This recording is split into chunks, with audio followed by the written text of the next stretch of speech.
مغرب کی نماز کے فوراً بعد اللہ پاک کا ایک صفاتی نام یا خالقو اور قرآن پاک کی چھوٹی سی سورت سینے پر ہاتھ رکھ کر صرف ایک دن یہ وظیفہ کریں، لوگ دروازہ کھٹکھٹا کر آپ کے جو انہوں نے پیسے کھا لیے ہیں اور آپ کے پیسے دینے کا نام ہی نہیں لے رہے، یقین کریں وہ خود چل کر آئیں گے اور آپ کا قرض دے کر جائیں گے۔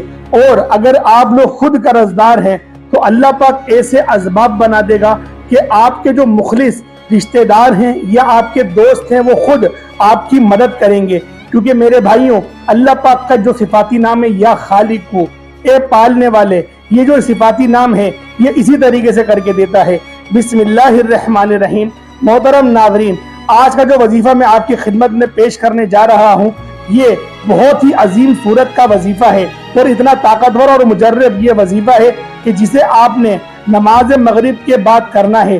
جو ناظرین یا بہن بھائی سالوں سال سے پریشان ہیں رزق کی تنگی کی اور مشکلات میں اور پریشانی میں، ان سے گزارش ہے کہ نماز مغرب کے فوراً بعد اس کو اپنی زندگی میں لازمی ایک مرتبہ پڑھ لیں۔ وہ لوگ جو اس ویڈیو کو کلک کر کے آئے ہیں اپنی مالی پریشانی کو فوری طور پر ختم کرنے کے لیے، غیبی دولت کو حاصل کرنے کے لیے، 1 سے 2 منٹ کا یہ وظیفہ ہے۔ میرے بھائیوں اور میری بہنوں، 1 منٹ بھی آپ کو نہیں لگے گا انشاءاللہ، اور آپ اس وظیفے کو پڑھ لیں گے۔ مغرب کے بعد آپ کو یہ وظیفہ پڑھنا ہے، اور آپ کو اگر چاہتے ہیں کہ غیبی دولت کی برسات ہو جائے، غیبی مدد آپ کو فوری طور پر مل جائے، تو یہ وظیفہ سورۃ الکوثر کا 1 مرتبہ لازمی پڑھ لینا۔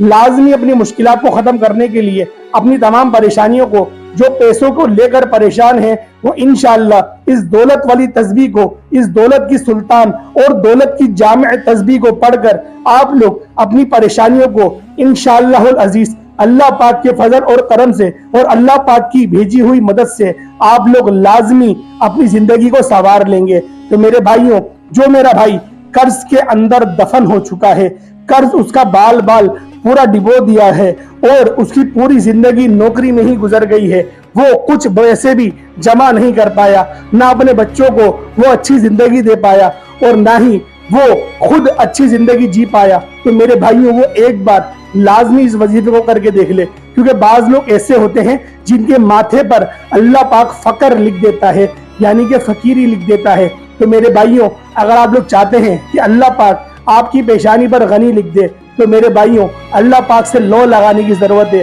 اللہ پاک کی احکاماتوں کو ماننے کی ضرورت ہے، نبی پاک کی پیروی کرنے کی ضرورت ہے۔ ہم لوگ کیوں پریشان رہتے ہیں، کیوں ہمارے مسئلے حل نہیں ہو رہے ہوتے، حالانکہ ہم لوگ 5 وقت کی نماز بھی پڑھ رہے ہیں، ہم لوگ صدقہ اور خیرات بھی کر رہے ہیں، لیکن بہت سارے ہمارے ایسے عمل ہیں جو شرک جری کے اندر چلے جاتے ہیں، یعنی کہ ریاکاری کا عمل۔ ہم لوگ دکھاوا کرتے ہیں، ہم لوگ خود تسبیح ہاتھ میں لے کے چلتے ہیں کہ ہم لوگوں کو لوگ یہ کہیں کہ بڑا عبادت گزار ہے۔ ہم لوگ جب مسجد جاتے ہیں اور جو لوگ نماز نہیں پڑھ رہے ہوتے، ہم اس کو اس نگاہ سے دیکھتے ہیں کہ وہ خود سمجھتا ہے کہ یہ تکبر میں جا رہا ہے، تو یعنی کہ اس کا نماز نہ پڑھنا اور پڑھنا ایک ہی ہو گیا۔ تو لہٰذا اگر جو اللہ کا نیک بندہ یہ چاہتا ہے کہ اس کی ہر پریشانی دور ہو جائے، کیونکہ دیکھیں ہر بندہ نیک نہیں ہوتا، بہت سارے بندے ایسے ہوتے ہیں جو غفلت میں پڑ جاتے ہیں، یعنی کہ شیطان ان کو اکساتا ہے کہ ایسے نہیں کر، ایسے کر، تو وہ بندہ اللہ پاک اس سے ہرگز بھی یہ نہیں کہتا، یعنی کہ اس کی رحمتیں اس پر تمام نہیں کر دی جاتی، اس کی رحمتیں یہی کہہ رہی ہوتی ہیں کہ توبہ کر، استغفار کر اور اللہ پاک سے معافی مانگ، اللہ پاک تجھے بے شک معاف کرنے والا ہے، کیونکہ اللہ پاک نے خود ہی معافی مانگنے کے طریقے بتا دیے کہ تم اس طرح سے مجھ سے معافی مانگو، میں تمہیں معاف کروں گا۔ تو لہٰذا قرآن پاک کی ایک بہت ہی مشہور آیت میرے ذہن میں آ رہی ہے، جس کے اندر اللہ پاک خود فرماتا ہے حضرت آدم علیہ السلام سے کہ اے آدم، ہم تمہیں کلمات سکھاتے ہیں، تم اس طریقے سے ہم سے دعا مانگو تو تمہیں جو ہے وہ معاف کر دیا جائے گا۔ تو لہٰذا پھر وہ دعا مانگتے ہیں جو ایک مشہور دعا ہے کہ ربنا ظلمنا انفسنا وان لن تغفر لنا وترحمنا لنکونن من الخاسرین۔ جب آپ لوگ اس کے ترجمے کو پڑھیں گے تو آپ کو خود یہ پتہ چلے گا کہ ہمارا اللہ کتنا خوبصورت ہے، ہمارا مالک کتنا خوبصورت ہے، وہ ہمیں کتنا زیادہ محبت کرتا ہے، ہم پر وہ روشنی کو تنگ نہیں کرتا، ہم پر وہ ہواؤں کو تنگ نہیں کرتا، وہ ہمیں آزماتا ہے پریشانیوں کے ذریعے، کیونکہ جب بندہ سب سے زیادہ پریشان ہوتا ہے تو وہ اسی بندے کو پکارتا ہے جو اس کے دل کے سب سے زیادہ قریب ہو. تو لہٰذا عموماً طور پر اور سائنٹیفکلی ریسرچ بھی کری گئی ہے کہ جب کوئی مسلمان پریشان ہوتا ہے وہ اللہ ہی کو کیوں پکارتا ہے. کیونکہ جب ہم لوگ پیدا ہوتے ہیں تو ہمارے ماں باپ کسی مولوی کو لے کر آتے ہیں یا پھر خود وہ اذان پڑھتے ہیں. تو لہٰذا بچہ سمجھ جاتا ہے کہ جس کی اذان یعنی کہ اللہ اکبر، اللہ سب سے بڑا ہے، جب یہ ہمارے کانوں میں جاتی ہیں تو ہمیں خود پتہ چل جاتا ہے کہ ہمارا اللہ وہ بہت بڑا ہے، وہی ہمارا ہے. تو لہٰذا پہلے کلمات یہی سنائے جاتے ہیں کہ اس کے کان میں اذان پڑھو. تو میرے بھائیوں، میں دعا کرتا ہوں کہ جو عمل، جو وظیفہ میں آپ کو بتانے جا رہا ہوں، مغرب کے نماز کے بعد لازمی اس وظیفے کو پڑھ لینا. قسمت کے اگر بند تالے نہ کھل جائیں تو پھر مجھے کہنا. تقدیر میرے دوستوں ایسے بدلے گی، دنیا دیکھے گی. فوری میرے بھائیوں، میری بہنیں جو بھی پریشان ہیں، وہ چاہتی ہیں کہ وہ اپنی ان پریشانیوں سے دور نکل جائیں، تو آپ لوگ اس وظیفے کو لازمی کریے گا. لیکن جب اللہ پاک آپ کی ہر پریشانی کو دور کر دے، آپ کے اوپر رزق اور روزی روزگار کی بارش کر دے، تو ہرگز بھی تکبر میں نہیں آنا.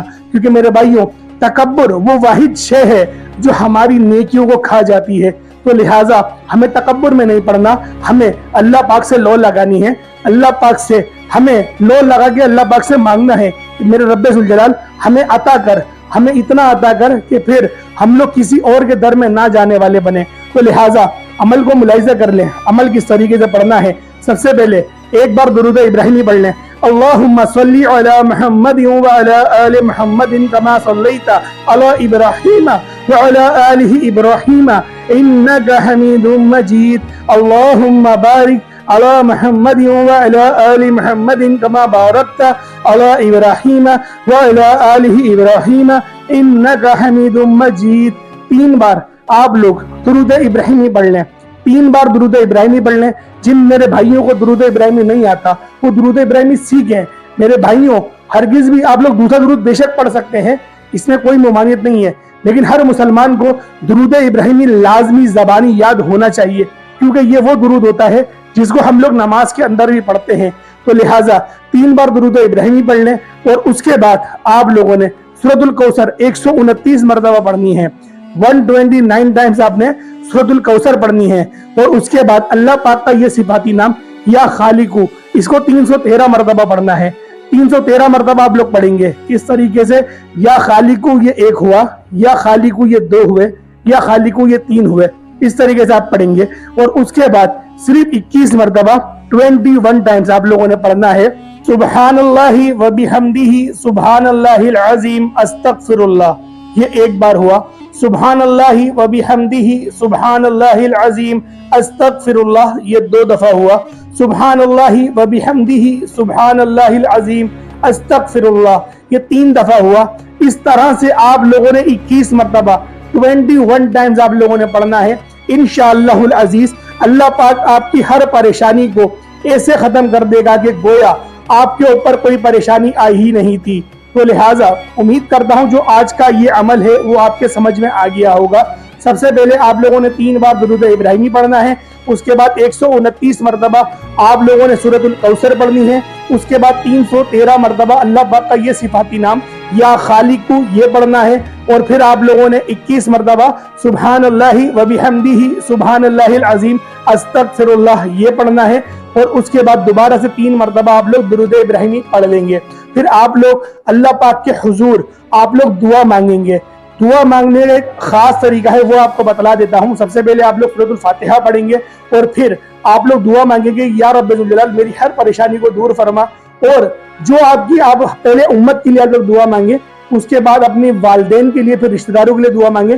اور پھر جب آپ کا نیک مقصد ہو اس کے لیے آپ لوگ سجدے میں چلے جائیں، یعنی کہ دعا مانگتے ہوئے سجدے میں جائیں. اور پھر آپ لوگ اپنی اس دعا کو اللہ پاک کے حضور بیان کرنا شروع کریں کہ آپ رشتے کے لیے پریشان ہیں، یا پھر آپ لوگ نوکری کے لیے پریشان ہیں، یا قرض دار بہت زیادہ بڑھ چکے ہیں. اس طریقے سے رو رو کے سجدے میں آپ لوگ دعا مانگیں. اور پھر آپ لوگ اٹھ جائیں اور پھر آپ لوگ اللہ پاک سے آہوزاری کریں. اور پھر اینڈ میں 1 بار درود ابراہیمی لازمی پڑھ لیے گا. اس طریقے سے یعنی کہ دعا کا جو شروعات ہے وہ سورۃ الفاتحہ پر ہوگی، دعا جو ختم ہوگی وہ درود ابراہیمی پر ہوگی. تو میرے بھائیوں امید کرتا ہوں آج کا یہ وظیفہ آپ کو پسند آیا ہوگا. اس ویڈیو کے متعلق اگر آپ کو کچھ پوچھنا ہے تو کمنٹ سیکشن کے اندر آپ لوگ لازمی مجھ سے سوالات کریں. آپ کو انشاءاللہ مکمل طور پر جواب دیا جائے گا.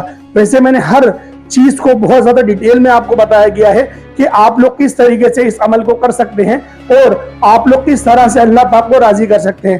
تو میرے بھائیوں، جو لوگ مجھ سے دعا کے لیے کہتے ہیں، اللہ پاک ان سب کی نیک حاجتوں کو پورا فرما دے، اللہ پاک ان کی ہر پریشانی کو دور فرمائے، اللہ پاک ان کے والدین کا سایہ ان پر تا دیر قائم فرمائے، اور جو لوگ بھی اس فانی دنیا سے انتقال کر گئے ہیں یا پھر جو میرے دیکھنے والے ہیں جو وظیفہ میرے بتائے ہوئے پڑھتے ہیں، اللہ پاک ان سب کے لیے آسانی فرمائے اور ان کے والدین کی مکمل طور پر مغفرت فرمائے۔ السلام علیکم ورحمۃ اللہ وبرکاتہ۔